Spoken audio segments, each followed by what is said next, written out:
But listen to the language. He's using the language of the invisible God making himself visible. Now, growing up, and some of you maybe still do this, and you did it when you were little.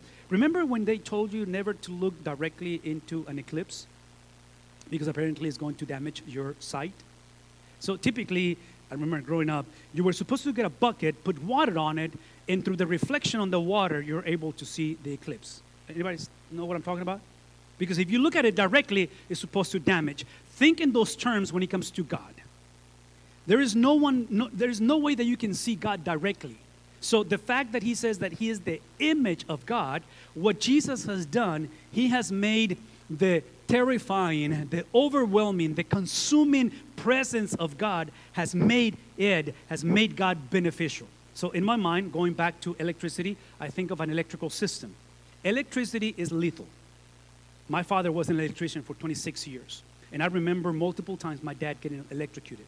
I remember co-workers of my dad dying, being electrocuted. Because it's lethal.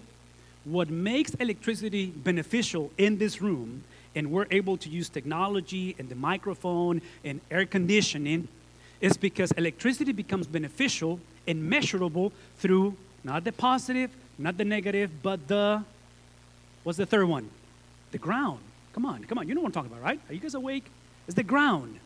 So the ground is what actually grounds electricity, that the voltage in the system is beneficial.